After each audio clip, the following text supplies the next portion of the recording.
Some people say don't do this. But actually, if you do take the trouble to do some succession sowings and get some plants in your garden, you could have harvests like this, or like this, or like this, and even this. So in today's video, we shall be looking at what we're harvesting, what we still have to harvest in our No Dig Norfolk garden, but we'll also take a brief look at what's going to change in our No Dig Norfolk garden.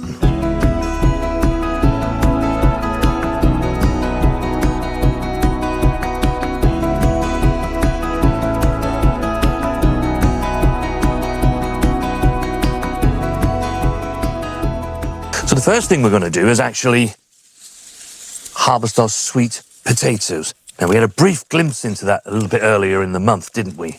And I found one which was really quite near the surface and was really quite large.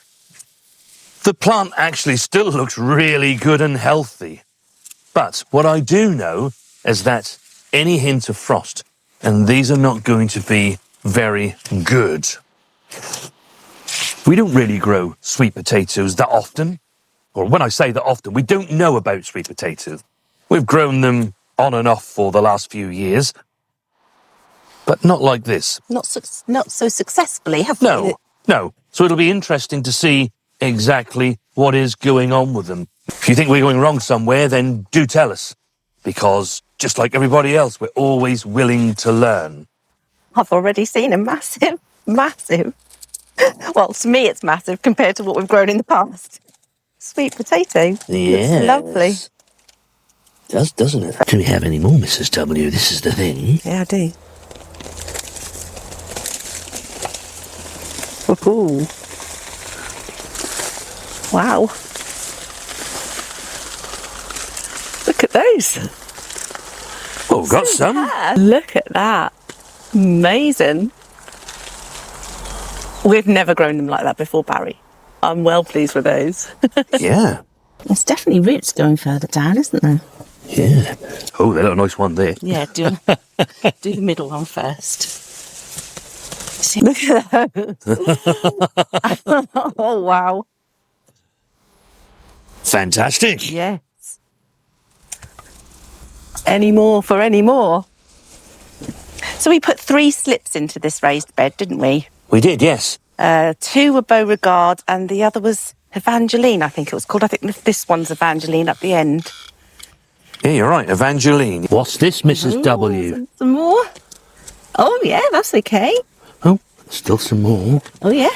They do get themselves quite low, don't they? Fantastic. Oh, here we go. That's a nice one. Yeah. And that one? Lovely. Oh, that looks like there's a bit broken off one. It might have been one of the smaller ones there. There's more here, look. Oh, yes. Wow.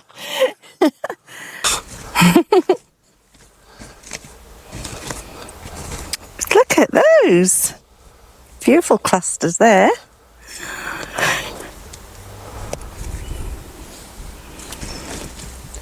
So, I mean, really, for a climate that we are not really supposed to be able to grow these things, these have done remarkably well, haven't they? They haven't. They've been outside as well. They haven't been under cover or anything, have they? So no.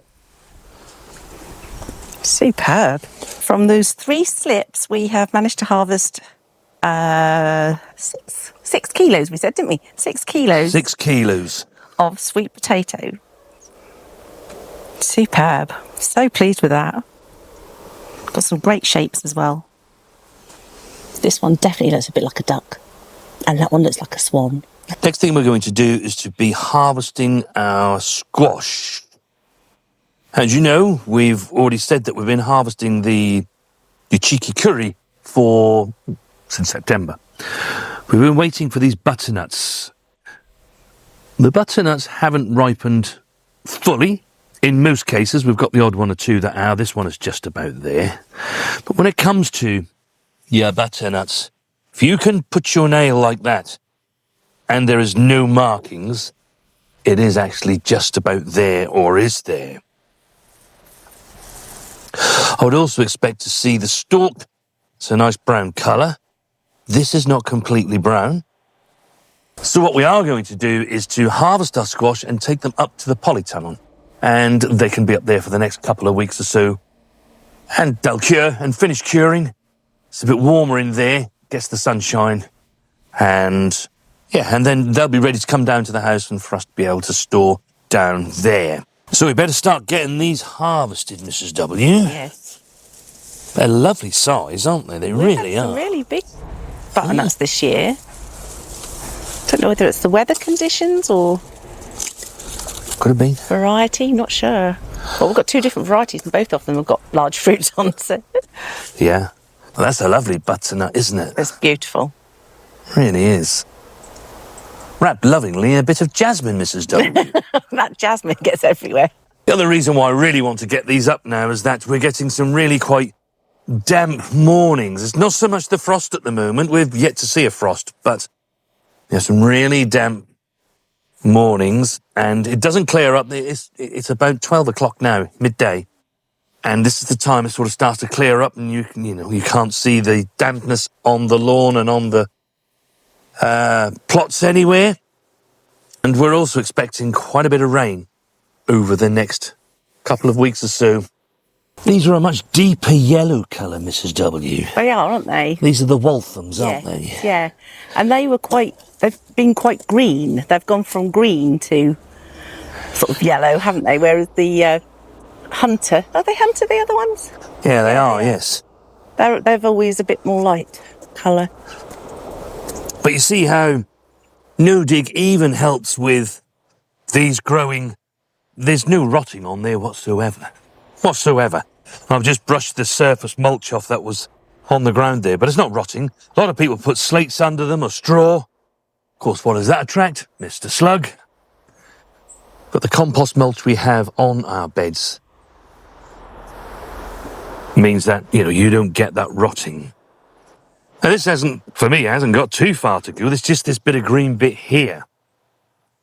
And a couple of weeks or so in our polytunnel, that will see those right. The other thing to note that these Walthams, they actually get an awful lot bigger than the Hunter. But the Hunter, that has been bred for the UK climate. And that means that it knows that we have a very short season.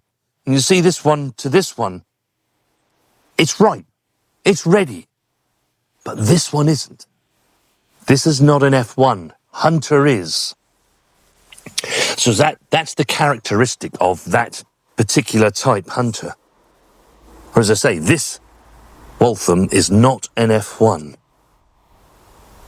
It's probably grown in other parts of the world where by now it would already be ripe. But of course here in the UK, it's just taking that bit longer.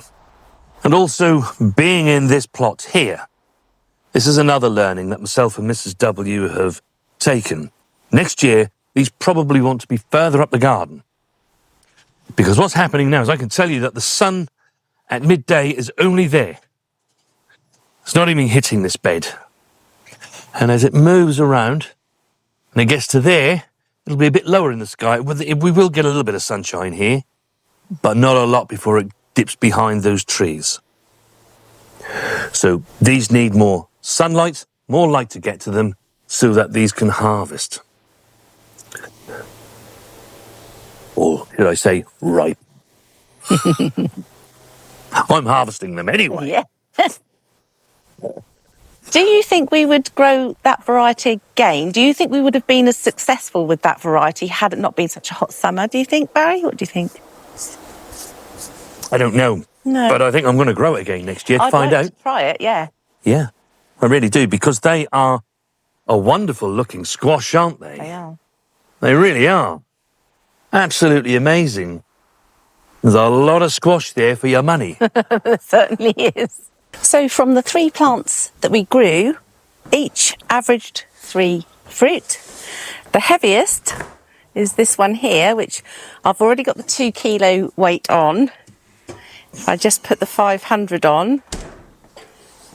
So that's That's approximately 2.5 kilos. And the smallest one is about 0.5 kilo. These leeks are doing so very well. Just had a quick look at the D. Verno. And they're coming along nicely, Mrs. W. Yeah.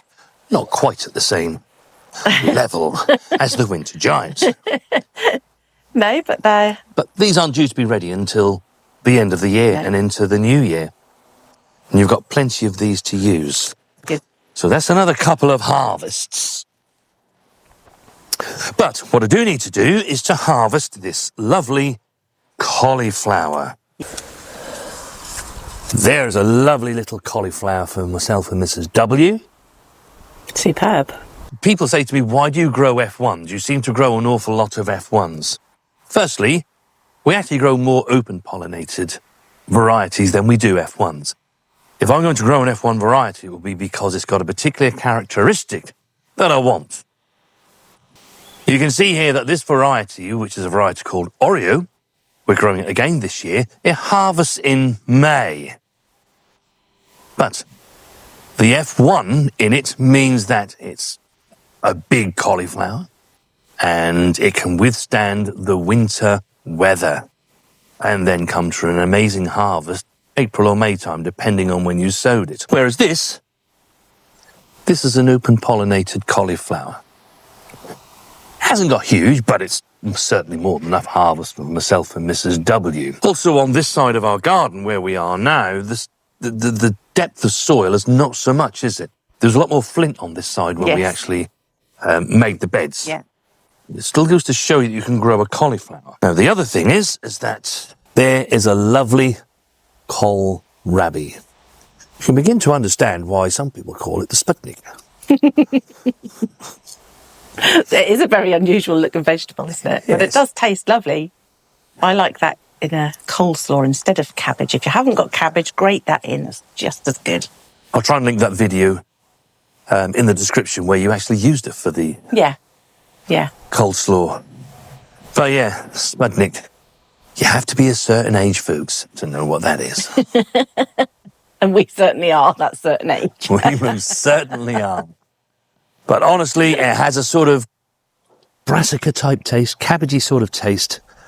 But you can add this into your casseroles and stews too, and it retains that taste, but it won't disintegrate because you more or less chop it like you would a Swede. And so you still get the great taste, but it doesn't disintegrate. Pleased with those, Mrs. W? Yes, so am I. I have some other cauliflowers here. This is Triumphant. The good news is, Mrs. W, I think that I have my timing right this year. Yay! Those of you that have followed us for a while, this particular variety, they call it the Christmas cauliflower. It should be ready sort of mid to late December. However, last year we didn't get them until mid to late January. That was a timing issue. Sometimes these things, it takes a while for you to work the timings out. It's taken myself and Mrs. W many years to get the timings right. They don't just come to you like that. You can live in different parts of the world, even in different parts of the UK. And you'll need to sow this at different times to get the result that you want. But yeah, I'm really pleased to say they're coming on nicely. What I do want to do, however, is to take this cabbage, which is looking very nice. Little bit of slug damage on the outside. Just on the outside, Yeah, but hey, look at that. Middle. Oh, superb. Well, that's my word of the day, I think. I keep saying superb, but it is. Lovely cabbage harvest. And this one was a variety called Best of All. And it is actually an open-pollinated variety. It is not an F1. And of course, at this time of the year, that's when Savoys come into their own. Any time from October all the way through until next February and March. You want cabbages, these are the ones to grow. They are the most hardiest of cabbages. And they'll sit there quite nicely. And I'm very glad to say, Mr. W, we have several of these in our garden. That's good. Like I said, as well as the harvests, there is the renewal. That's happened in this polytunnel. You can see here all the new plantings that we put in here. And if you missed that video, that was last week's video.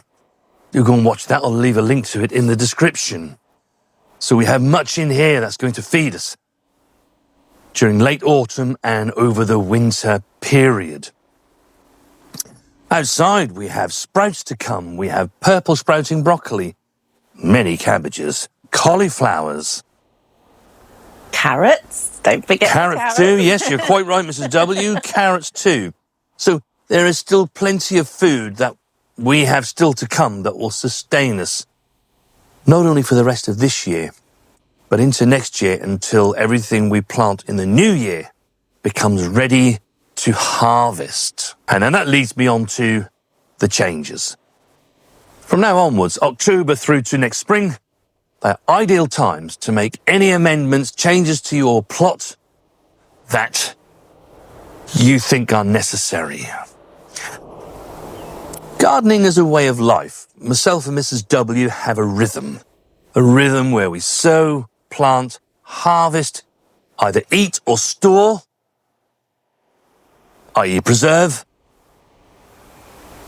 But we also need to, from time to time, either try something new to keep our interest there, learn from things that have happened and changes, slight tweaks, slight changes we can make on this actually quite small plot we have here. About 80% of our vegetables come from this garden. But we can do better. We can do much better. But we can only do that by learning from what's been happening, not just from last year, but from previous seasons.